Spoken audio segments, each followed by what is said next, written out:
How would you describe the Gulf of Mexico? Paradise. Subtropical paradise. Paradise. Grand Isle was paradise. It's a sportsman's paradise. Diverse, abundant. Strong. Resilient. Bountiful.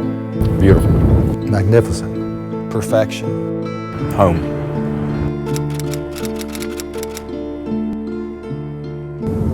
I think that we are facing a situation where there is relatively little oil, where there is not enough to warrant the substantial risk, where you've got... Nobody knows how many millions of barrels, billions of barrels of oil, and how many trillions of... Our industries have pioneered the technologies used in environmentally responsible drilling. Branch, they were not prepared to take the risk. We are not prepared to take the risk that the Secretary of Interior is very focused on. And we'll drill for the billions of barrels of oil that we have right now warehoused underground, including our resources offshore. We will drill here. Drill, baby, drill, and drill now.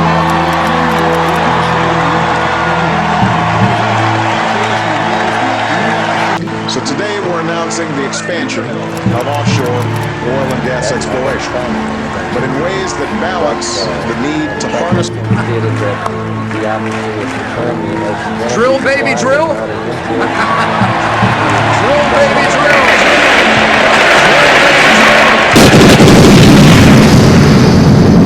11 workers are still missing and feared dead, while the rig that exploded on Tuesday has now sunk, threatening a major oil spill off the Louisiana coast. We are at the beginning of the end, but there are still a lot of uncertainties. On the morning of April 20th, 2010, there was a disaster aboard the Deepwater Horizon drilling rig, which killed 11 people and leaked massive amounts of oil into the Gulf of Mexico. The Gulf, which is the lifeblood for so many hard-working Americans, had become severely damaged and polluted. What caused this tragedy? Who was ultimately responsible? And how long was it going to take for this once bountiful ecosystem to bounce back from this severe devastation? To find the answers to these difficult questions, we will need to begin this investigation by taking a closer look into BP's history. I believe that the fundamentals of BP, our strategy, our assets, and the high standards of our people are something we should all be proud of. In 1995, BP hired mergers and acquisitions guru John Brown as its new CEO. Brown had one mission: to make BP the largest oil conglomerate possible at any cost.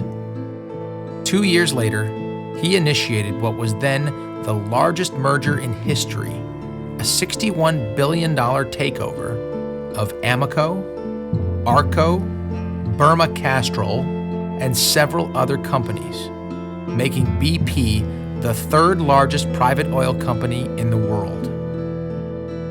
It was these mergers that caused BP to face the enormous task of upgrading numerous aging facilities, managing substantial debt, along with integrating thousands of new employees. You might then be asking yourself how this affected BP's safety culture. Not well. In fact, the EPA cited BP as the largest polluter in the United States. This was even more evident when studying their long history of disasters. The list is shocking.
since you took over as CEO of BP, that safe, reliable operations are number one priority, correct? That is correct. And you've been CEO for the past 3 years, correct? Correct. Then explain to us why, between June of 2007 and February of 2010, the Occupational Health and Safety Administration checked 55 oil refineries operating in the U.S. 2 of those 55 are owned by BP, and BP's refineries racked up 760 citations for egregiously willful safety violations, accounting for 97% of the worst and most serious violations that OSHA monitors in the workplace. That doesn't sound like a culture of safety. In summary, in the United States alone, from 1990 to 2010, BP was responsible for 8,000 spills, 217 injuries, and the deaths of 38 of its own employees. BP has also been charged with numerous felonies and has become infamous for cutting corners in order to increase shareholder profits by any means necessary. After learning of all BP's willful safety violations, deaths, injuries, environmental disasters, and felony charges, it was astonishing to learn of the billions in U.S. government contracts they were still receiving. Why was the United States government continuing to fund this blatantly egregious behavior? To answer this, we must look further into the past, when the need for domestic oil production became much more prevalent within the United States government. Good evening. The Middle East War produced developments all over the world today. The oil-producing countries of the Arab world decided to use their oil as a political weapon. They will reduce oil production by 5% a month until the Israelis withdraw from occupied territories. If the Arab countries keep that pledge, it would reduce their production by almost 50% in 1 year. As a result of U.S. support of Israel in the Yom Kippur War, in 1973, OPEC announced that it would cut production and place an embargo on the export of crude to Western countries. This caused a global spike in oil prices, unlike anything the world had ever seen. After the embargo, consumers were forced to wait in long lines at the pump. Station owners set limits on the amount customers could buy and frequently ran out of gas, regardless of the fact that America imported less than 50% of its oil from Arab nations. During this time, oil prices increased 330%. Big Oil used the embargo as political motivation to open new lands for domestic drilling. However, this increase in domestic production would not bring any real relief at the pumps, as the oil companies decided to keep crude prices high to maximize profits. This had a devastating impact on economies across the globe. The U.S. responded by creating a new energy policy and began to look into alternative energy solutions. But sadly, by the end of the 1970s, the lessons of the oil embargo were all but forgotten, and Americans had reverted back to their previous consumption habits. Ultimately, the embargo changed the way the United States viewed its dependence on foreign oil, forcing the nation to take a serious look into drilling in its own backyard. Reagan is our projected winner. Ronald Wilson Reagan of California, a sports announcer, a film actor, a governor of California, is our projected winner. Ronald Reagan was elected president in 1981. He made the initial push to open domestic drilling, allowing free markets to reign and trusting that big industry would act morally. Under Reagan, the Federal Trade Commission took on a new, dismissive approach toward corporate mergers. This environment fostered the biggest takeovers in corporate history: Exxon and Mobil, Chevron and Texaco, Conoco and Phillips, and BP with Amoco and then Arco. creating the largest corporations in the history of the world. The mergers allowed big oil to resurface as a major owner of oil and allowed them to exercise their control over prices through the futures market, replacing OPEC as the principal determinant of the price of crude. Ronald Reagan made promises that we're going to deregulate everything, we're going to get government out of your life entirely, and that private industry is going to do a better job, and we're all going to be happy with private industry. Private industry is going to be able to deliver the mail better, they're going to be able to give you health care, they're going to be able to take your children, they're going to be able to take your prisons, they're going to take care of everything for you. It was the biggest lie that has ever been told to the American public. I am suggesting that there are literally thousands of unnecessary regulations that invade every facet of business and indeed very much of our personal lives, that are unnecessary, that government can do without, that have added $130 billion to the cost of production in this country, and that are contributing their part to inflation. And I would like to see us a little more free as we once were.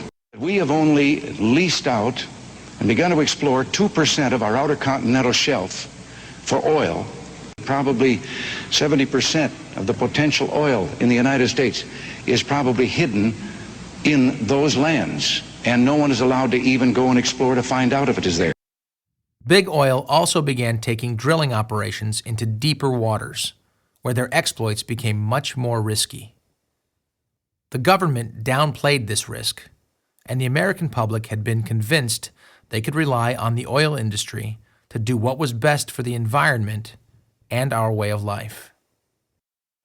Reagan would pass the torch to his number 2, and finally the oil industry had one of their own in office. 2 months later, an oil tanker smashed into a reef near Valdez, Alaska today, causing the worst oil spill since the Alaska pipeline opened 12 years ago. It is interesting to note that BP owned Alyeska, the company in charge of the Exxon Valdez cleanup. By studying the fallout from the Exxon Valdez spill and the following cleanup process, we can get an accurate idea of what lies ahead for the Gulf ecosystem and its residents. We felt that by mentioning Alyeska, people would look into it and discover, oh yes, it was dominated by BP. So we didn't name those names. In retrospect, I wish dearly we had, because it could have caused a change in the internal corporate climate. Transparency, public attention makes a huge difference. And in the Exxon Valdez case, the attention was diverted almost entirely on a captain who had had a few drinks. Another thing we believed was there'll only be short-term harm in the ecosystem. And, you know, we actually questioned the scientists on that, and it turned out that that was based on a 1970s science that had been done for the Clean Air Act and Clean Water Act.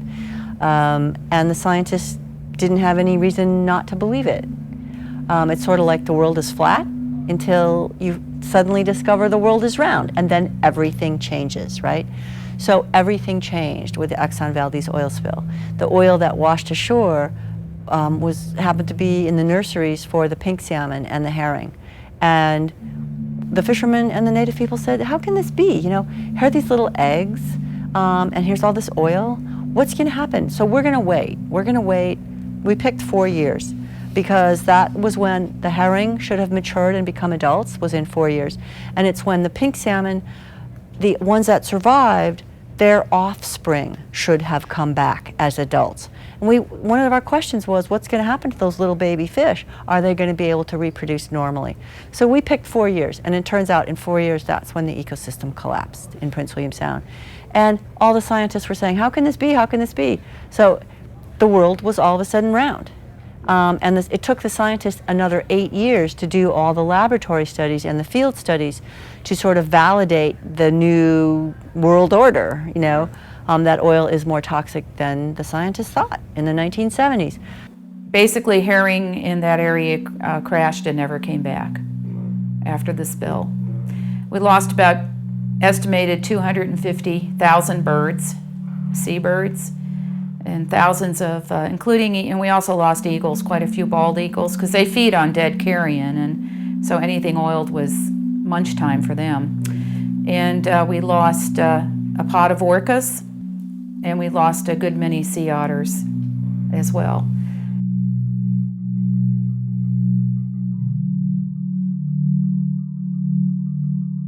One group had brain dysfunction, and they had short-term memory loss, and they couldn't concentrate, and they felt like they were in a fog all the time, you know.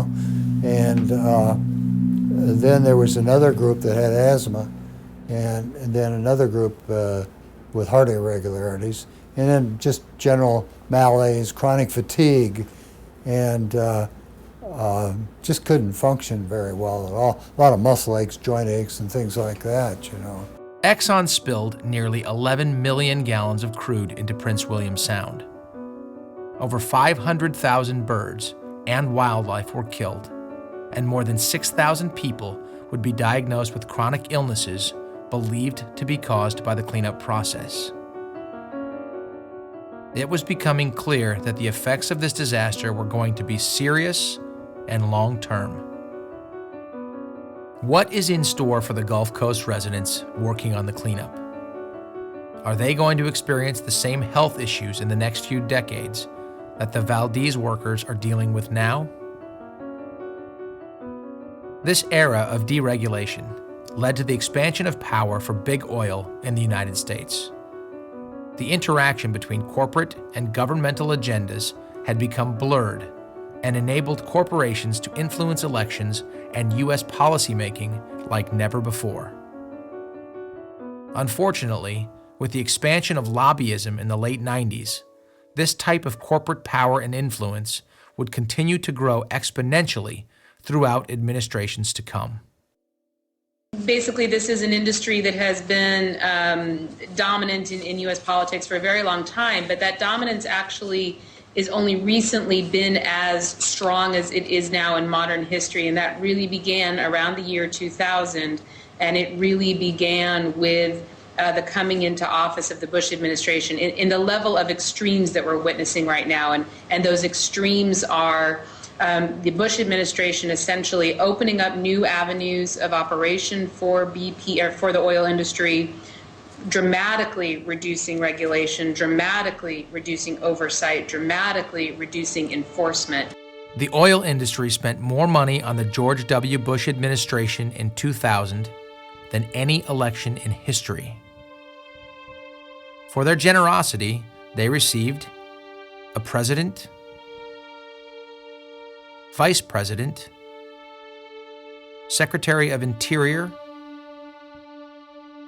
Secretary of Commerce, and Secretary of State, who were all former oil company officials. This administration did more than any other to further the interests of big oil through deregulation, lack of enforcement, new access to public lands and oceans, subsidies, tax breaks, and war. In fact, the revolving door between government and the oil industry is all too familiar. What we do know is that basically within the first few days of taking office, the Bush administration, gave Cheney the right to make this task force. He was allowed to call all of his best buddies from his days in the oil industry over, and not just oil, but coal and gas and all these other fossil fuels. But he called them over, and they had all these series of meetings here over months to come up with a policy plan that would go on to guide the next 8 years of this administration. This was this task force document they put out was basically a wish list for the oil, gas, and coal industries. It was, asking for ways to weaken regulations. It was asking for numerous incentives to, among other things, drill offshore. You name it. If it was supervised, if it was overseen, if it was regulated by the federal government, Cheney, with his marvelous bureaucratic talent, moved in and essentially replaced the people who were in the positions that were central to this regulation, this oversight, with people who were either lobbyists for the industry being regulated or executives from that industry. The Bush-Cheney administration enacted one of the most pro-oil, anti-environment pieces of legislation in history. the Energy Policy Act of 2005. In particular, Section 390 of the Act dramatically extended the circumstances under which new drilling permits could be approved without further environmental review. The Minerals Management Service, or MMS, which is responsible for the inspection and oversight of energy companies, approved the project using this type of categorical exclusion. In fact, BP was lobbying to expand the use of such exemptions less than 2 weeks before the Deepwater Horizon disaster. He destroyed the regulatory mechanisms in America. Give us some examples. Cheney left, I'm told, somewhere around 1,600 plus people in the administration whom he had converted from being political, or he had recruited as civil service. He converted them to civil service if they were political, and left them in these positions that are very key to regulation and oversight. And those people will take a year and a half, maybe even 2 years for the Obama administration to root out and get rid of. It was astonishing that a federal regulatory agency was corrupted so intrinsically by the industry they were supposed to be regulating. How could this have happened?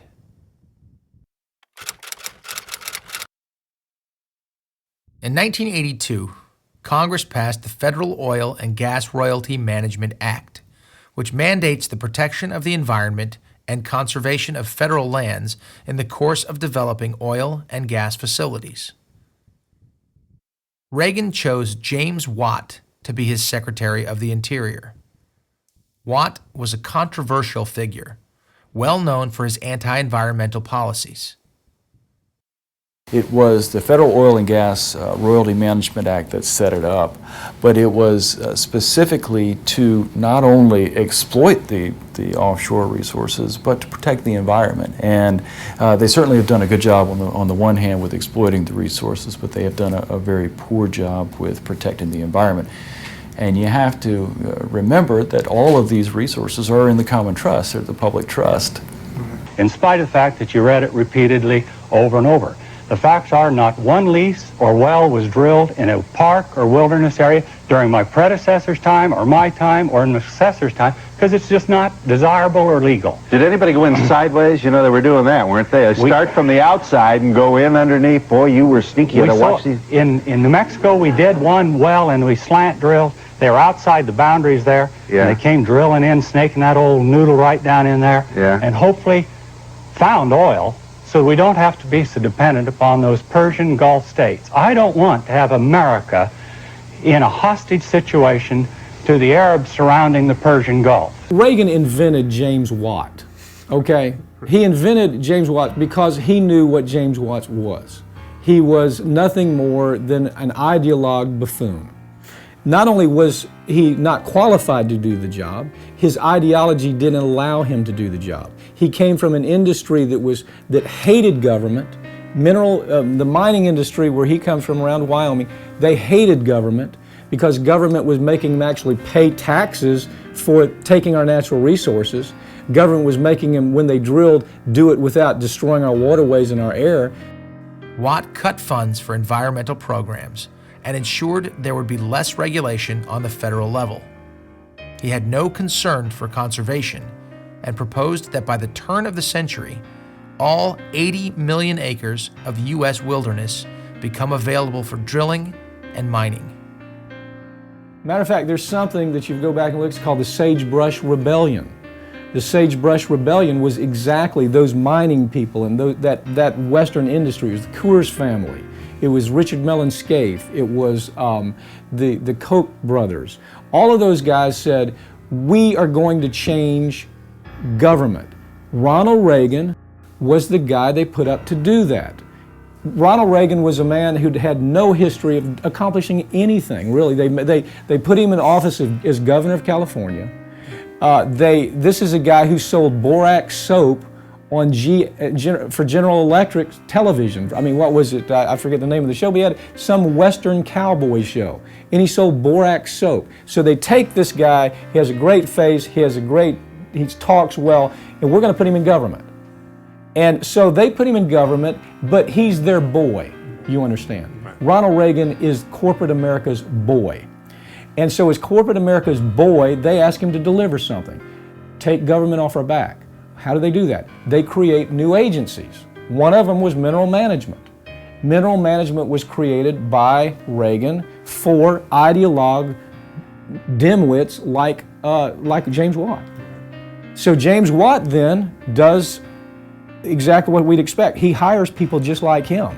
From the top to bottom, they are dimwits, they're intellectual lightweights, and more importantly, they are people who are looking for jobs because they can't get jobs anywhere else. I mean, they're minimally qualified, and every time they're supposed to be regulating, what really they're doing is they're saying, you know, at the dinner table with this corporation they're supposed to be regulating, are you going to give me a job? And so the quid pro quo, the trade-off is, if you're going to give me a job, I'm going to let you do what the hell you want to do. James Watt created the Minerals Management Service to be responsible for the leasing of public lands for exploration and collection of oil and gas revenue for the government, as well as to ensure that companies were operating lawfully and protecting the safety of their workers and the environment. The Gulf would be the main site for deepwater exploration, becoming what environmentalists termed a national sacrifice area. Today, 99% of the nation's offshore oil production occurs in the Gulf. The MMS became a partner to the oil industry.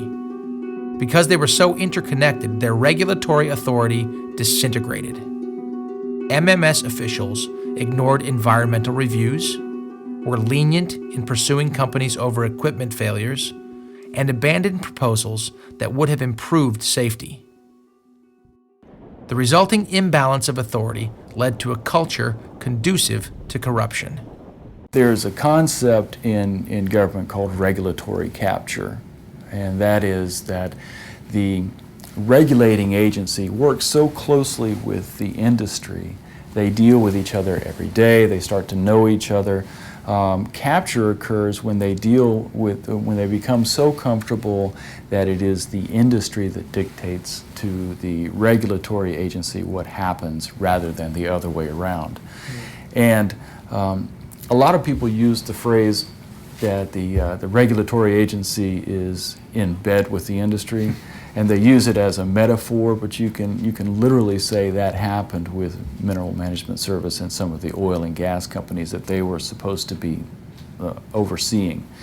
The Inspector General for inspecting the Minerals Management Service in 2008 found just some really egregious, some R-rated violations of ethics, and I think the best quote that I heard was, well, if you're in bed with the people you're supposed to regulate, you can't be at arm's length, which is pretty much sums it up. Yeah, absolutely. The Office of the Inspector General gave us a glimpse into this culture through investigative reports that tell startling stories of the Minerals Management Service and its relationship with the oil industry. One investigation found Director Gregory W. Smith worked for an outside engineering firm and used his role in the MMS to connect them with industry clients. He often requested that subordinates provide him with cocaine, crystal meth, and engage in sexual activities. Another investigation revealed that MMS employees had accepted gifts from the oil and gas industry on numerous occasions. These are direct violations of government ethics standards, and one representative admitted that business was never conducted at such events. The investigations also found emails laden with sexual innuendos from industry representatives inviting MMS officials to parties. There was also evidence that employees took steps to keep their social contacts with the industry a secret. The investigation uncovered emails from MMS employees stating their attendance was to be, quote, kept quiet, and that they should RSVP in private.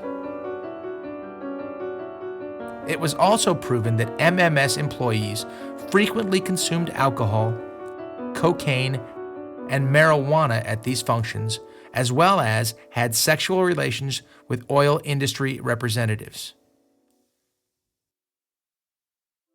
The Minerals Management Service, MMS, Lake Charles District, we're all oil industry. The report saying oil industry officials would fill out safety inspection reports themselves in pencil, and MMS inspectors would then trace over them in pen before signing them. Then there was the inspector who showed up for work still high on crystal meth, and the other inspector who inspected 4 offshore rigs of a company he was at the time negotiating with for a job, which he got. The rigs, meanwhile, got no violations. And the other inspectors who got free lunches from Big Oils, and other meals, too, and gifts, and golfing, and shooting, and hunting trips, and tickets to the 2005 Peach Bowl. The bigger problem, perhaps not the gifts, but the suggestion they were unnecessary at a revolving door agency filled with childhood friends of employees of the oil industry. A ConocoPhillips employee emailing an MMS inspector, quote, "Ever get bribed? They try all the time. Ever take them? I accept, quote, gifts from certain people, but we have very strict ethics standards, as you could imagine. Certain people, the ConocoPhillips employee asks, meaning women? No, the MMS inspector writes, meaning good friends that I wouldn't write up anyway." MMS was asleep at the wheel, and that needs to be corrected. They were more of a lapdog as opposed to a watchdog. And the fact that BP's plans were approved when they talked about walruses and seals. We don't have any walruses and seals down here, so obviously either nobody read it or somebody read it, didn't even pay attention to it. And that, you know, it's probably worse if they read it and approved it. You could understand maybe not reading it. MMS adopted wholesale for its oil and gas drilling best practices proposals of the American Petroleum Institute. And then they made most of those best practices only suggestions. There's been virtually no enforcement. According to the MMS website, between 2000 and 2009, civil penalties averaged less than $130 per well per year on our outer continental shelf. And only 3 criminal referrals were made to the department since 1990 in the last 20 years. Add it all up, and there is no real question MMS was a captive regulator. Give them some penalties that will give them incentive, you know, not to do this, no matter how much money they get under the table and all that kind of stuff. If they're going to go to prison for the rest of their life for getting in bed with BP, you know, you don't let them retire replace them and let them retire, and you know that it's been too pedal too softly. You know, they need some real penalties on the people who's supposed to be the watchdog. If they're not the watchdog, you know, China takes them out and shoots them. I don't think we can do that, but that's you know, you need to get serious with these people. Finally, everything was becoming clear. Deregulation and the government's faith in big industry spawned these types of incestuous relationships and led the government officials to simply look the other way while BP operated at the expense of the American public and the environment.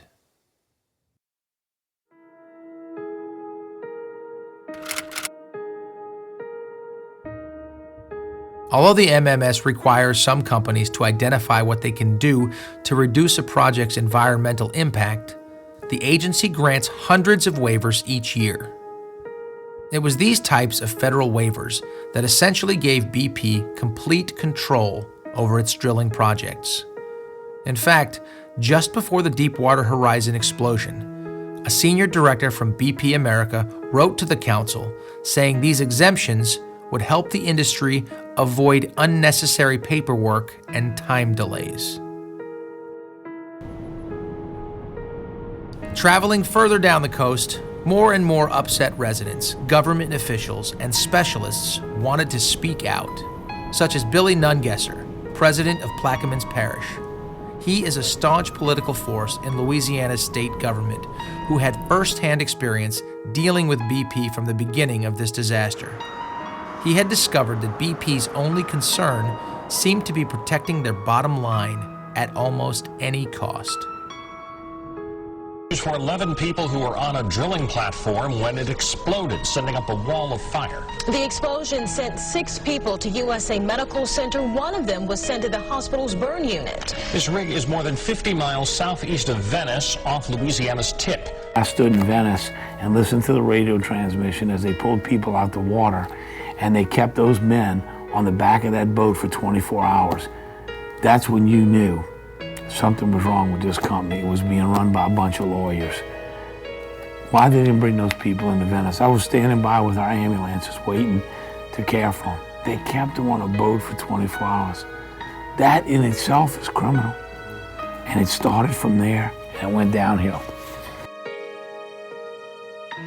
And we read that oil workers from the rig were held in seclusion on the open water for up to 2 days after the April 20 explosion, while attorneys attempted to convince them to sign legal documents stating that they were unharmed by the incident. The men claimed that they were forbidden from having any contact with concerned loved ones during that time and were told that they would not be able to go home until they signed the documents they were presented with. After being awake for 50 harrowing hours, Stephen Davis caved in and signed the papers. He said most of the others did as well.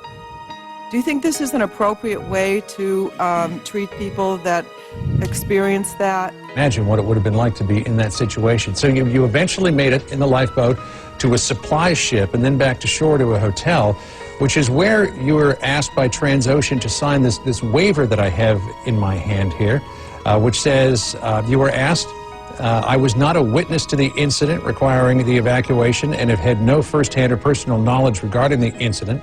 You put your signature to that. You were also asked if you were injured, and you said, I was not injured as a result of the incident or the evacuation. Why did they say to you that they wanted you to sign these?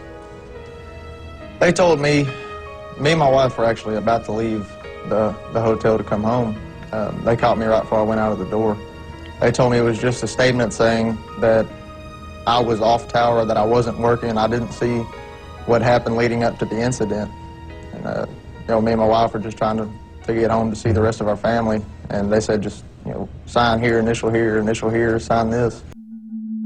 Tragedy of the 11 people out there, many of these people came from our communities, and so there was really a human tragedy there that probably wasn't felt as much in other parts of the country, but it was very much felt here. People knew these people and grieved with the families. And initially, the well is considered pretty far offshore. It was thought that we thought, well, they'll get it under control. They had the blowout preventer on there. And so our hopes were raised every day and then dashed and raised and dashed, and I don't know how many times that happened. For 4 days, the spill was thought to have been contained. All the while, crude oil was pumping into the Gulf. 42,000 gallons a day are gushing out, but should the well itself open, 100 times more crude could spew into the water. It could take vastly longer to contain than previously thought. My initial reaction was I felt terrible for the families of the people who lost their lives on the rig, and I thought nothing of the fact that, well, they might not be able to plug this thing. I figured it'd be like any other disaster or any other accident in that type of industry. Well, a week and a half, 2 weeks go by, and they plug it up and boom it off around the rig, and that's the end of it. The funerals go on for the lost lives of the workers, but I don't think anybody had any idea what that was going to lead to. And I was kind of one of the ones, I stayed real positive. Once everybody started to kind of realize just how bad this could possibly be, I try to stay positive. That's the only way that I can deal with things. And I was thinking, oh, well, maybe it's a naturally occurring product, so maybe it won't be that toxic on the environment. Maybe there's not near as much as they're saying that's leaking, and there's only so much that you can tell yourself, and you go out there and see that stuff every day, and you're just thinking, God, we go out there and our boat looks like we've been in a battlefield. Stuff, all over the place, nasty shovels and oil all over the boat, and after a day of doing that, you just saying to yourself, this Gulf that basically my way of life could possibly be over for a long time. And that was the hardest pill for me to swallow, and I had a hard time after seeing how bad it really was staying positive. There are many checks before you get to activating the blowout preventer. That is the ultimate fail-safe mechanism, and for whatever reason, and we don't understand that yet, but we clearly will as a consequence of both our investigation and federal investigations, it failed to operate. In November of last year, Transocean pulled out the blowout preventer from the ocean floor because its shear rams weren't working. The lower annular would not close, and the upper annular had been stripped through during a well control event. This is an annular blowout preventer. It's actually a 20-inch bore. The ones used on the Horizon were higher pressure and 18 3/4 inch bore, but there would have been two roughly this size in the blowout preventer stack, and these are primarily the main devices used to actually seal off the well bore, either to prevent a kick or during testing. And they basically have a rubber elastomer that can expand and contract with hydraulic pressure to seal off the well bore. We know that BP was aware of this because Transocean, and again, it's document number 12 there in our binder, reflect conference calls with BP about the problems with this blowout preventer. Just before he lands, he realizes he has not engaged his landing gear. So he puts the landing gear, and the landing gear doesn't get down in time and the plane crashes. So we have an investigation on how do we get better landing gears. And to me, that's what we have here. We're looking at the wrong thing. We're spending too much time looking at the blowout preventers. The blowout preventers are the landing gear. And what we should be focusing on is the procedures that were done. As you can see, your engineers said that if you used a long string of casing, quote, it is unlikely to be a successful cement job. You would be unable to fulfill MMS regulations, and there would be an open annulus to the wellhead. And I have that on the screen. Now, those are serious risks.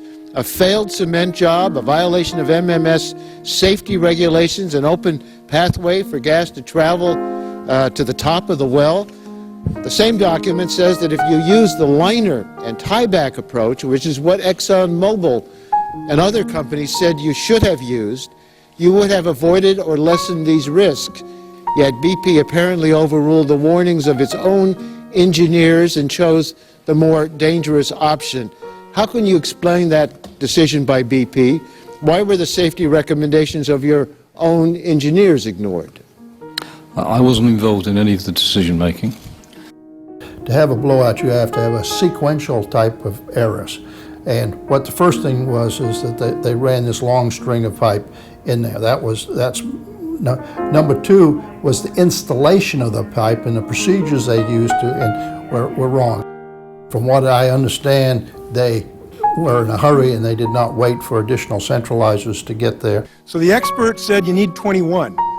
Then, and if we can put up the first slide, a BP employee essentially wrote to that expert and said, well, we've only got 6, and we don't have time to deal with this problem.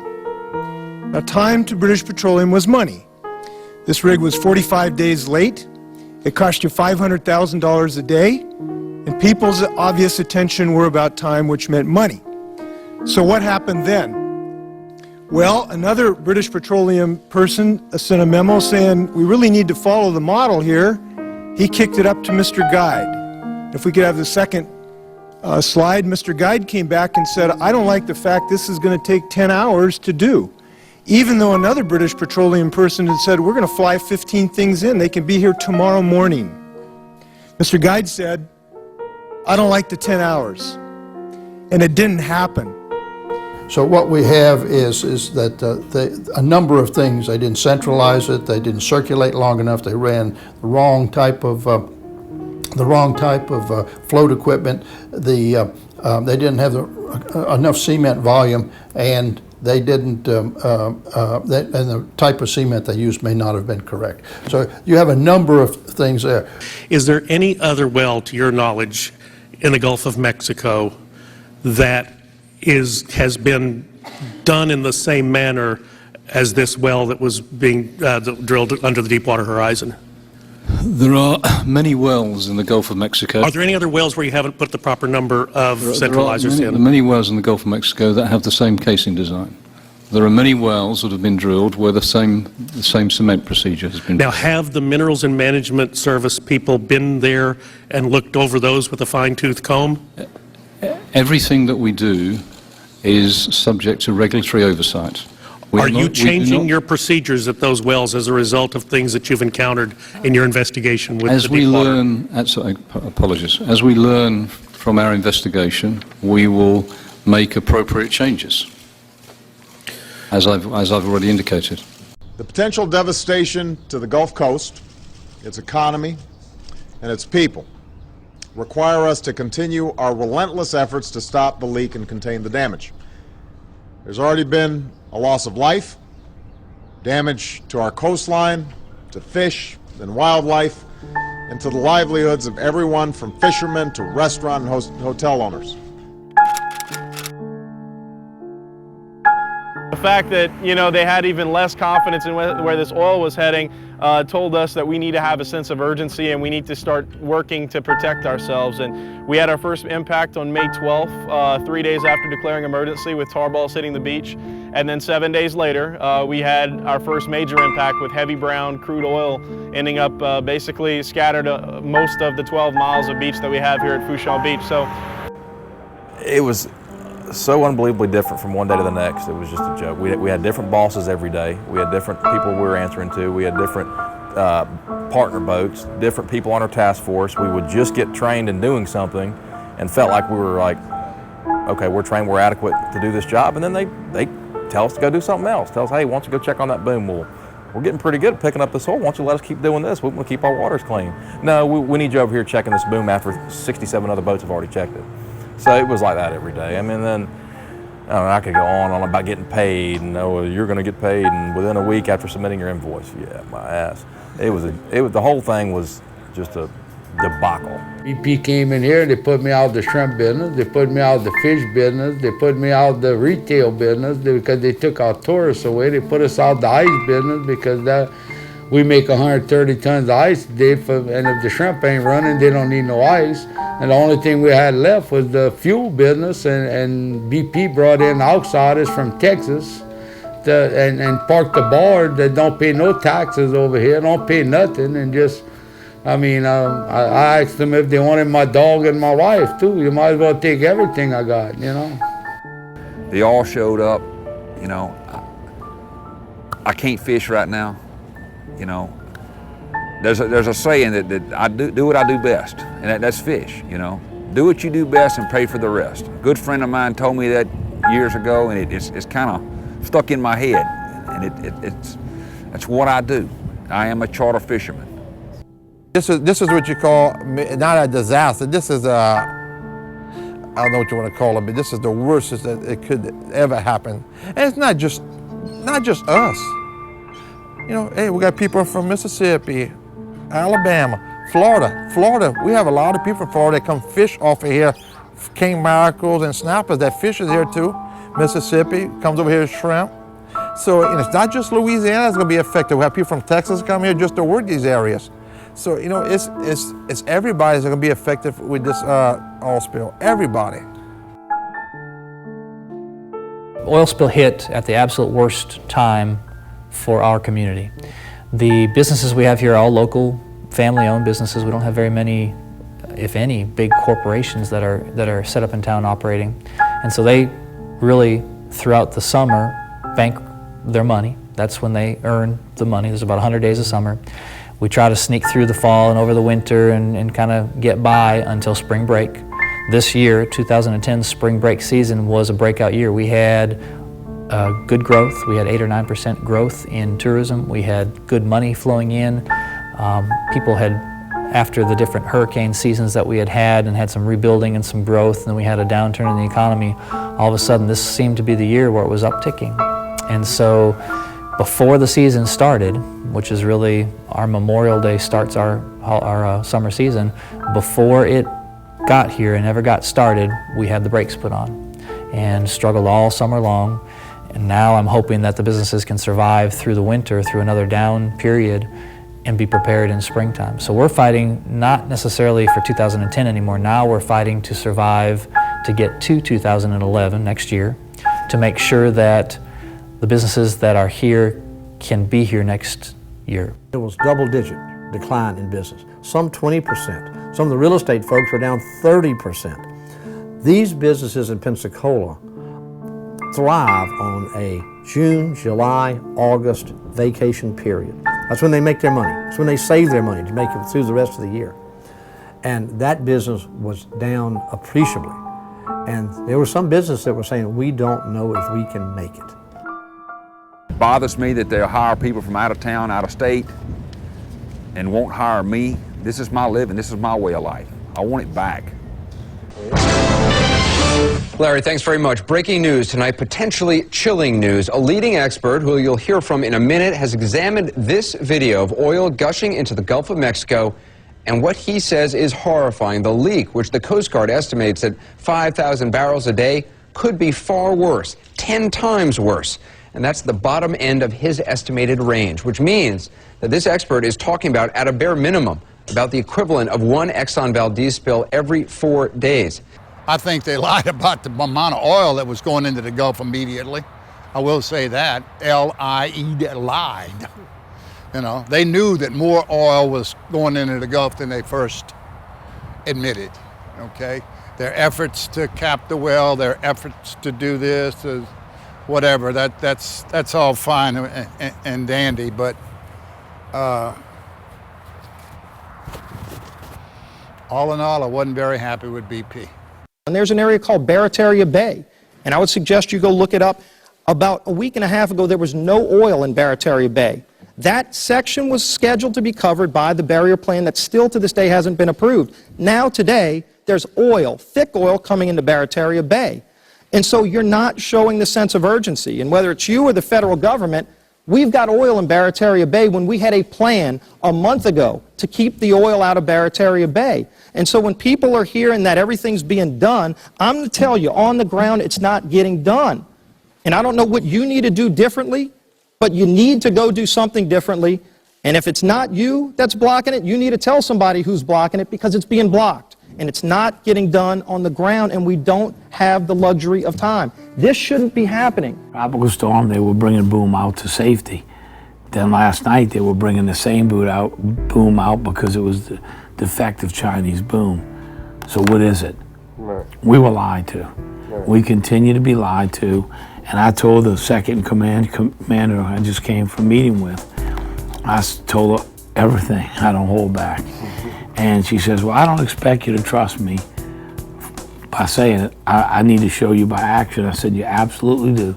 And I said, from this moment on, you have an opportunity. Here's my phone numbers. For any equipment moves in this parish, I deserve a phone call. So there's your chance. After it became obvious we were going to have to deal with it, then the focus and the working relationship with BP was, how do we deal with it? How do we clean it up? How do we get it skimmed before it gets here? How do we protect our backwater areas? You know, that kind of working relationship, which started off pretty rocky because they had transitioning people in and out before they ever had anybody permanently located here. And we were dealing with one guy 1 week, and they'd take a 2-week reprieve and be gone, and we'd be dealing with somebody else, and there was no consistency. I felt like we were completely in the dark. No one knew anything.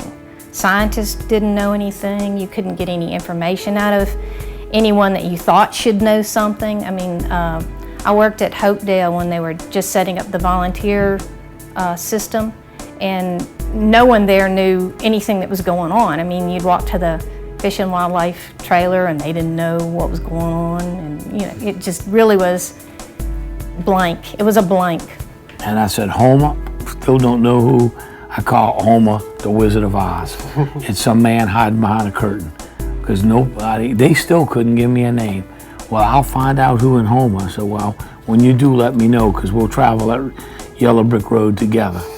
Because I can't, but for the life of me, to see how a town of Homer can make so many decisions without having a name behind it. Communications were not what they should be. I think everybody would agree to that.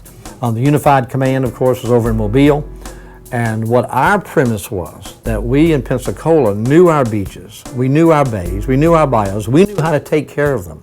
Let us have more control. But all the control, all the requests had to go through that particular chain of command. And it took a long time, and it was very, very frustrating because, as I said before, we knew we had this horrible problem, but there were so many questions as to how to combat it. It was a huge unknown. BP out of the way would raise a question to replace them with what? Only BP, he said, has the equipment and expertise to plug a leak a mile below the surface. The government does not. And he said he's still confident BP, with aggressive pressure from the government, will get the job done. What that Al told me yesterday, I'm 51% in charge. Are you a little pregnant? Did you kiss your sister? I mean, what's 51% in charge? Either you're in charge. What kind of leader tells you, hey, look, we're going into war, but I'm 51. If you get shot, that's on the 49% that ain't in charge. You know, if we win this, I mean, how do you tell the troops, hey guys, let's go fight this war, I'm 51% in charge? It's a business deal. Now we are operating 6 remote operated vehicles simultaneously around the blowout preventer, both monitoring the blowout preventer and trying to close in the flow of oil. Development Driller 3 is now on location, and we expect to start drilling the relief well within 48 hours. We've also a new technique identified yesterday afternoon, which is to try to deploy dispersants at the source, at the location subsea. Well, what they told us was the disbursements would break it up, make it sink to the bottom, and it wouldn't come ashore, that I was being paranoid. It wasn't going to come ashore, it was going to stay offshore. And 3 weeks and 4 days from that time, Paso Lutra got inundated with oil. And I went back out 5 days in a row. Then on the 7th day, I brought Anderson Cooper and the governor out there. And a week later, I brought Anderson Cooper back. Still nobody did anything. And then the 3rd week, still. It was almost a month that oil sat out there with birds diving in the oil. All the fish in that area died. There was no life in that marsh, and that marsh is dead. It'll wash away, and South Louisiana will start about a half-mile inland. That marsh will be gone next year. In the dictionary.com definition of disperse, 1, to drive or send off in various directions, to scatter, definition 2, to spread wildly, disseminate, to dispel, cause to vanish.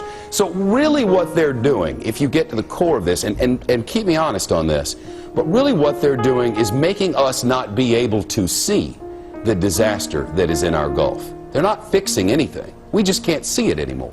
The difference here is that we have put these surfactants out at unprecedented quantities. It's an open ocean spill. The other unprecedented part of this is that we've put surfactants at the wellhead a mile down in the water. So we have dispersed oil through the entire water column. Now what was misleading about what EPA has been coming out with, they said that oil and oil plus dispersants, there's no difference in the toxicity of these two. The difference that they're glossing over, that's technically true, okay. That oil and oil plus dispersants have the same toxicity or similar toxicity on a concentration per concentration basis, right? They have similar toxicity. The difference is the bioavailability, and this is what was misleading about the pronouncements where they keep saying over and over again, the government saying that there's no difference in the toxicity of the oil and the oil plus dispersants. What that glosses over is that with the oil plus dispersants, you have increased the bioavailability, which increases the toxic effect. It doesn't necessarily increase the toxicity of the molecules, but it increases the toxic effect because it increases bioavailability. Our workers, our fishermen, went out and worked on the oil spill response, and they were told, oh, the oil is not toxic, it's going to be as safe as pancake syrup. And people got sick. People were coughing, headaches, dizziness, nausea. It's like a TB ward out there. I mean, everybody's hacking and choking and coughing. What is going on? And I said, well, I don't know, but surely the medical doctors will take care of this. And again, this is another example of we trusted the medical community. We trusted the federal and state laws that are put in place to protect workers. And it turns out there was loopholes driven into all those laws by the oil companies and by the petrochemical industry, so that those laws all missed that the workers were sick because of oil from the Exxon Valdez and the chemical dispersants that were used. So no, nobody took care of them either, and I still am dealing now with cleanup workers from the Exxon Valdez 21 years later who are saying, you know, I thought I had the Valdez crud in 1989. That's what Exxon told us, just a little cold, a little flu. I didn't think I'd have it for 14 years, 18 years, 21 years. What is wrong with me? Hearing story after story of BP's immoral, profit-motivated operations and the accompanying negligence that caused the explosion, which claimed 11 lives, the human effects of this spill were becoming more apparent on a visceral level. Whenever I heard that they were cleaning the oil spill in the Gulf, I realized that it was deja vu all over again. It was me and my crew out there cleaning and becoming sick, not being able to breathe, and suffering with the flu-like symptoms with stomach disorder. It would become like bronchitis. And when we went to the doctor, they only said, it's the flu and it's going around and everyone has it. More and more stories about sick fishermen are beginning to surface. They're out in the Gulf, many of them all day, every day, working to clean up the spill. Many blame the chemicals BP is using. One fisherman told me tonight he felt like he was going to die over the weekend. It's like a sniffing gasoline or something. You know, and I still, my ears are popping right now. I'm still coughing up stuff. I feel real weak, a little tingling. Marine toxicologist Ricky Ott says the chemicals used by BP can wreak havoc on a person's body and even lead to death. The volatile organic carbons they act like a narcotic on the brain, and at high concentrations, what we learned in Exxon Valdez from carcasses of harbor seals and sea otters, it actually literally fried the brain lesions. Congressman Charlie Melasaw wants something done. He sent a letter to the Obama administration calling for temporary health care clinics to be set up close by so that there can be immediate attention to any people that feel that they have problems, adverse problems caused by the inhalation or exposure to the oil. According to testimony we heard in Louisiana, still BP failed to provide respirators to the workers exposed to the crude oil, and the workers experienced health impacts. The workers were afraid to speak up due to the potential to lose their jobs. Those fishermen who attempted to wear respirators while working were threatened to be fired by BP due to the workers using the respirators. Do you know anything about that? I'm not aware of that. Now, the Federal Environmental Protection Agency has been tracking what's in the air by using a mobile truck and 7 monitoring stations located mainly in St. Bernard and Plaquemines parishes. They are looking for evidence of several compounds, including hydrogen sulfide and volatile organic compounds, or VOCs, like benzene, which is commonly known as swamp gas. A normal level ranges from 5 to 10 parts per billion. At the Venice station on May 2nd, the levels recorded were 30 parts per billion. The next day, the reading was nearly 40 times that, at nearly 1,200 parts per billion. And the day after that, it dropped down to 46, before rising the next day to more than 1,000. The air quality is not good. We've been having trouble, you know. I've been seeing people sick, you know, eyes crying a lot, nasal passages stopped up, a sore throat. You know, it's, I don't think it's safe. You know, my wife just refused to leave. My daughter got sick. It was my daughter. She's 14, and we took her to the emergency room. She was having a headache real bad and all, so we took her to the emergency room, and they did tests and they couldn't find nothing wrong with her. So, and doctor said follow up with another doctor. She still has, so we took her to another doctor, and they drew in blood and they found chemicals in her urine and all, like different kind of chemicals. The president also came here as a salesman to convince vacationers to come on down. Beaches all along the Gulf Coast are clean, they are safe, and they are open for business. That's one of the reasons Michelle, Sasha, and I are here. News 5 is doing some testing of our own. News 5 investigation took us from Gulf Shores to Orange Beach, to Katrina Key, to the Dolphin Island Marina. We collected samples of water, sand, and when we saw kids digging... Do you mind if we get some water out of your sand hole here? We got a sample of that, too. Bob Naiman is a chemist with nearly 30 years of experience. He tested our water and sand for oil and petroleum. Gulf Shores beach water, right where people were swimming, showed 66 parts per million. And the sand, where beachgoers are walking, has 211 parts per million. The sixth sample was a spot in Orange Beach where, again, we found kids playing. And we found our highest content of oil and petroleum, 221 parts per million. But the tests didn't stop there. The sample we haven't yet told you about is the one collected from Dolphin Island Marina. This sample exploded right in his lab. I mean, like almost instantaneous. Actually, maybe 1 second. It's just weird. The results surprised even our chemist. We think that it most likely happened due to the presence of either methanol or methane gas or the presence of the dispersant corrects it. Across the Gulf, there were stories of sick people. I mean, emergency room, puking brown, peeing brown. This is internal hemorrhaging. This is what the EPA whistleblower Hugh Kaufman was talking about. This is what the material safety data sheets talk about, internal hemorrhaging. I think that the use of dispersants is criminal. I mean, essentially, by allowing BP to use dispersants rather than forcing them to come and skim and remove the oil from the top of the Gulf surface, we have legally allowed them to use the Gulf, our Gulf, as their disposal unit for oil. I mean, dispersants don't make the oil go away. They simply make it smaller, they make it dissolve into the water, they make it break down to where it's true, to where oil-eating microbes can break it down at a faster rate, absolutely true. But what it also means is the other billions of organisms in the Gulf that aren't oil-eating microbes can also absorb it and bioaccumulate it at a much faster rate.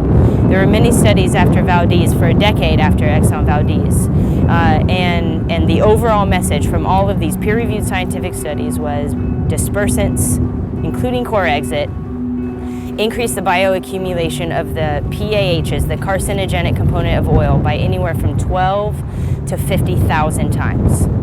So our laws are set up to where BP was allowed to dispose of their oil into our Gulf's food web, essentially.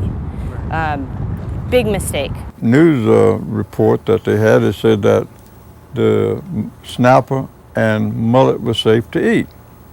Well, you can catch snapper in this bay. Snapper and mullet was safe to eat, but shrimp and crabs, stay away from them. They all habitat in the same bay. Nowhere else, they're in this bay. I mean, if you want to say, well, how can snapper and mullet be safe and shrimp and crabs that side by side, I mean literally side by side, they're not safe. Something don't make sense with that picture. That picture doesn't sail with me at all. It was, if that was what it was meant to be said, and they said it that way, they're wrong. And I still wouldn't sell anything until all of these species are safe. The dispersed oil is going to affect all of that. It's going to affect the eggs, the larvae, the food, everything in the plankton is going to be impacted. And so that area that's been affected is it's, you know, you probably shouldn't go as far as say sterilized, but I mean, the impact is huge. My livelihood, the money that I live off of comes from selling fish and stuff. Yeah, I want it to be open, but would I personally eat anything that I catch?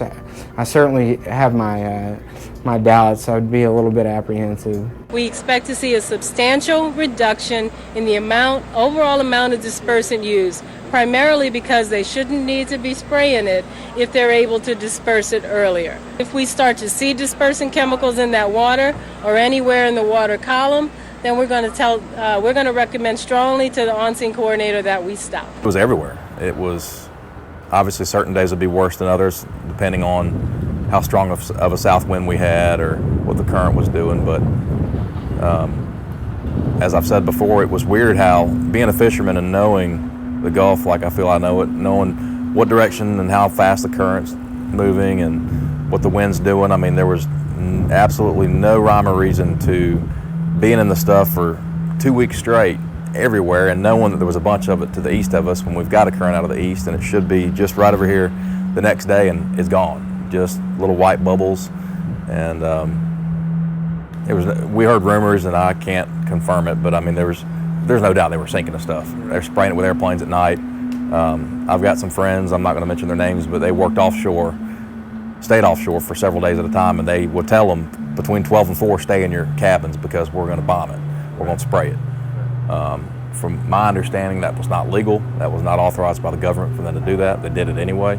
Out of sight, out of mind has been their policy, and they lived up to that part of it. The BP lied from day one, and they're still lying to people. So, what's the difference? We asked them to quit spraying that disperser, because that's a killer. But they want to keep on hiding. They keep on spraying. They want to hide that oil under the ground, under the water, where nobody can see it, which is wrong. Let the son of a bitch come to the top of the water and let them skim it.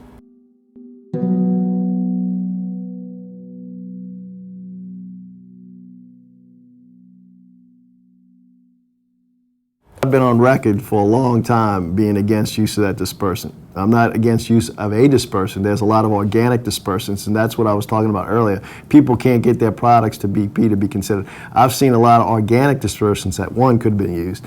I have a problem with the dispersants they use because it's core exit. There's corporate relationships between BP and the company that manufactures core exit. It's banned in the United Kingdom. If it's not good enough for the United Kingdom, it shouldn't be good enough for the Gulf of Mexico, number one. Number two, I think this dispersant, the solution may be worse than the problem. And three, the dispersant has actually complicated the skimming of this oil because it's forced it underneath, and it's also been like trying to track a ghost. So, again, I think the federal government failed us there because, again, just like we talked about former MMS, now Department of Ocean and Energy, the EPA has been basically a lapdog and not a watchdog because they've requested and they've said on record they've told BP not to use it, but guess what? They continue to use it despite that. EPA told them stop using it because it's toxic to human beings. BP said no. Right. Now we've learned there's not anything else out there in the kind of quantity they need. So they're putting something toxic to human beings and harmful to sea life in the sea? It's interesting, Shepard. Not to me. An Exxon report some years ago showed that the core exit is actually 4 times more toxic than the crude oil itself. Would you say that again? In this case, these dispersants were used in massive quantities, almost 2 million gallons so far, to hide the magnitude of the spill and save BP money. And the government, both EPA, NOAA, etc., have been sock puppets for BP in this cover-up. Now, by hiding the amount of spill, BP is saving hundreds of millions, if not billions of dollars in fines. And so from day one, there was tremendous economic incentive to use these dispersants to hide the magnitude of the gusher that's been going on for almost 3 months. One thing that I did want to mention to you, Amy, that's occurred in most investigations, back even in the Watergate days, people said, follow the money. And that's correct. In this case, you've got to follow the money.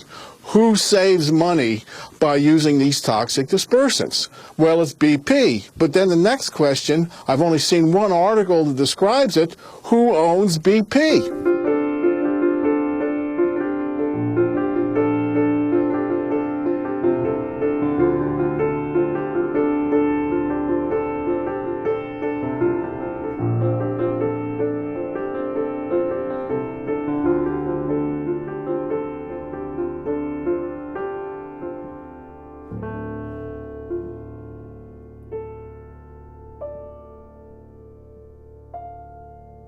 When you look and see who owns BP, you find that it's the majority ownership, 1 billion shares, is a company called BlackRock.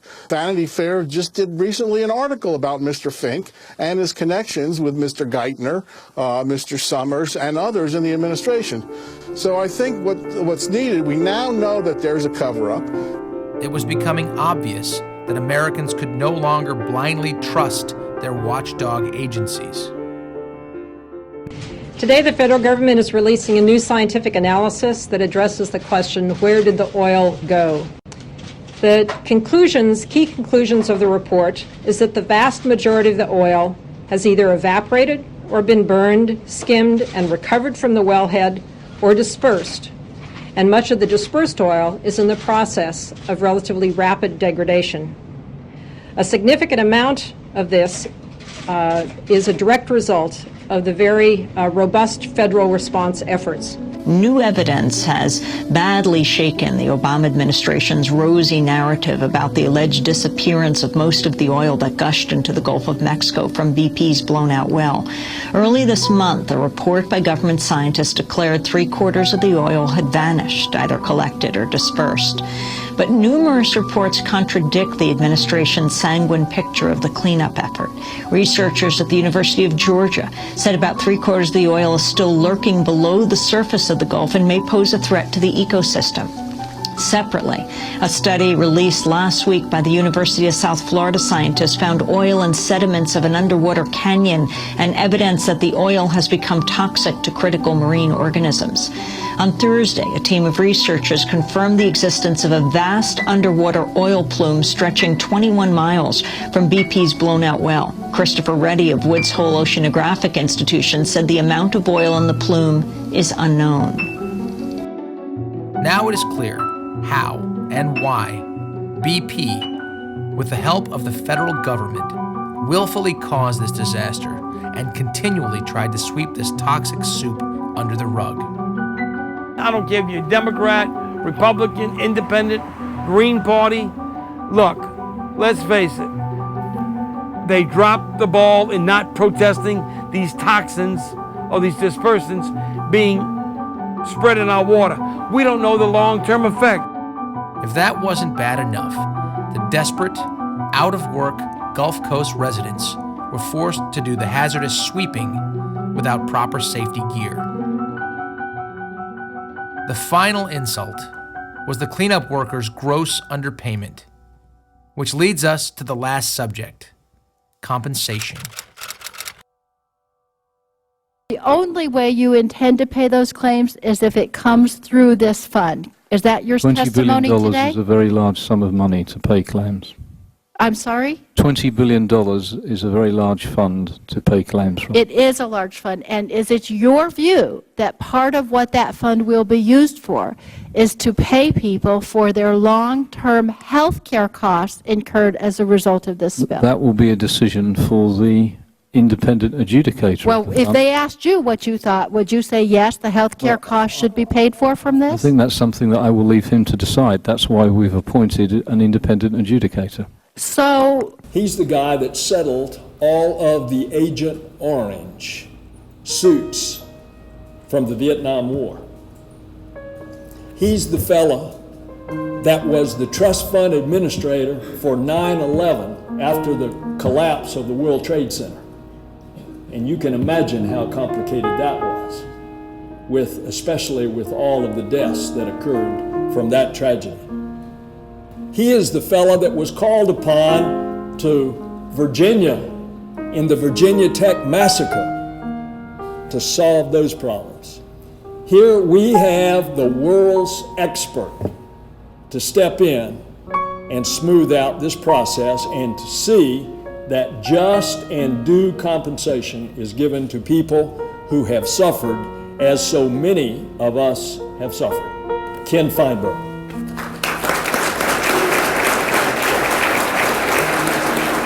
I want to thank Senator Nelson. I'm here because Senator Nelson said be here. And when Senator Nelson asks you to do something, you do it. What's going to happen to our fish, our crabs, our shrimp, our oysters? People are not buying our seafood now because of these toxins. How can British Petroleum make us whole on that issue? You seem to be saying that oysters, that there's going to be potential long-term devastation to the ability to catch quota. I don't know if that's true. Do you know if that's true? There may be no long-term impact. Senator Nelson mentions my credibility doing these other projects. my credibility will last a very, very short time. If the money doesn't get delivered here to eligible claimants, beginning when I take over with the Gulf Coast Claims Facility on August 23rd, less than 2 weeks away. BP has pounded home this message. BP has got to make things right. And they're spending $100 million on a PR blitz to tell the rest of the country they're making us whole. Guys, it's not true. It's not true. And Mayor Tony Kennon of Orange Beach, Alabama, devastated when tourists stayed away, says the new independent claims administrator, Ken Feinberg, has not made things better. So we're very upset with the overall performance of Ken Feinberg. In an interview, Feinberg acknowledges problems. We haven't processed all of the claims as quickly as we should have. I oversold this program at the beginning, and I'm paying the price for it. I do not work for BP. I'm still sitting over here. They cut me instead of helping me. They cut me from $5,000 to $2,300 a month. So you tell me.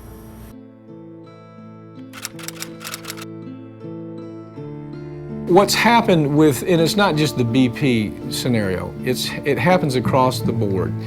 In America, we have this, because we value capitalism so much. We think capitalism really is a great system. It's potentially one of the best systems in the world, but it's become so remarkably flawed lately. Part of the flaw is that the people that you talk to along the coast, probably if you ask them what their sense of corporate America is, they don't really see them as criminals sometimes. Now, if we dress them up in an Armani suit, and we put $500 shoes on them, and we put Rolex watches on their hands, and we put them in a silk tie, all of a sudden, they may be completely a psychopath, but in their heart, they're still a criminal. We look at them differently than we do the kid who has 3 ounces of pot in a bag that we throw into prison for 2 years. Now, a corporation in this setting, let's just say what it is, they killed 11 people. Right. Okay, for all practical purposes, they created mass murder. Right. But still, you can't find people understanding that they're criminals because they look different. They're from Wall Street. They have a British accent. They're dressed up in an Armani suit. They have nice looking shoes. They talk intelligently. They have dinner with politicians. They know celebrities. And our culture doesn't allow us to understand that they're really just criminals. The year before the spill, BP's sales equaled $239 billion. BP's total fines and settlements were a meager 0.3% of this. The oil industry is by far the most profitable industry in the world and includes 6 of the 10 largest corporations worldwide. This industry is now experiencing a level of power comparable only to the era of Standard Oil. We are currently standing at the crossroads. The choices we make in the next 5 years will impact our future generations like never before. Much of the technology and expertise are readily available. It's a matter of choice. When anybody could convince 13% of idiots to go vote for you, you can win. That's the most disappointing part of the American public, is that one of the few rights you got left is to go vote, and a lot of people just don't take the time and don't care. And look where we at, We must summon the willpower to force government, corporations, and Wall Street to become responsible for their actions before we reach the point of no return. The future is up for grabs, you might say. It really is up for grabs, and we got to do something about it. And the only people that are going to do something about it, you just mentioned, are the people that care. And that's most people. That's most people. Most people care about their country. Most people care about this.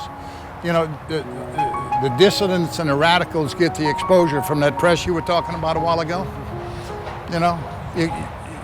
You have a peace rally in one corner and you have a war rally in the other. Who gets the coverage? The peace rally is not going to get the coverage. The war rally is going to get the coverage. That's what people are going to watch. That's what the news are going to sell the newspapers. So we've got some changing to do, young people. I was just talking to my daughter yesterday. I got on a long harangue about all kinds of things, hoping that they did a better job than we do. I'm hoping that our children learn a better balance with the environment, with the economy, with the things you need out of the environment. That there just needs to be a better stewardship. Native elders say that, you know, I mean, if you listen to them, you know, they talk about the end time prophecies and all this kind of stuff, and they're like, oh, everybody's saying it's the end of the world, it's the end of the world, and this native elder says, the world's not going to end. Humans may end, but the world will still be here, you know, and there's an old Chippewa prophecy from Sun Bear back in the 20s. He said there will come a day when the earth will shake herself to rid herself of pesky humans like a dog shakes itself to rid itself of fleas. You know, and you got to look at the things that are happening. I mean, there's stuff happening all around the world every day. There's beat something up enough, it doesn't get up again, right? You can exceed some threshold, and that's what we always are concerned about with ecological resilience, is where is that threshold of impact where the system does not bounce back? We've seen this before. One of the best examples is Georges Bank, the cod fishery, one of the most tremendous fisheries on the face of the earth. And we fished it darn near to wiping it out. And there's still cod out there. We've backed off the fishing pressure, but those populations aren't growing. All right? We've exceeded some resilience threshold. They're not responding. There's no resilience there in the cod populations. There's something that we've done by going too far, too much of an impact. Have we done that to the Gulf of Mexico, to even one part of it, or all of it, or, you know, have we exceeded thresholds for the Gulf of Mexico ecosystem? We won't know for years. It means that this generation that we pride ourselves in being such progressives, that we've changed so much stuff, the baby boomers. It means that everything we told them, they have to ignore. It means that all these promises we made about how right we were, we have to admit we were wrong. Did we change some great things? Sure. You know, I'd love to say we brought about civil rights to some degree. We did. We helped. I'd love to say that we gave women rights that they didn't have before today. Yeah, I'd like to say that. We had a positive social impact. But if you weigh the bad decisions we made along the way, if you weigh the consumerism that ate us up, if you weigh the culture that we built that is around celebrity, it's around ideas that don't really advance us as a culture, they entertain us. And we're able to say, we're able to say we've made some advances, I suppose, as a culture, entertaining ourselves, making ourselves comfortable, building our houses, making our cars. We've done some good things, I suppose, but I have to tell my child to ignore most of the things I've done. Because if she doesn't ignore the things we've made as a baby boomer generation, it's in game time.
They can burn in hell, the way I feel about them right now.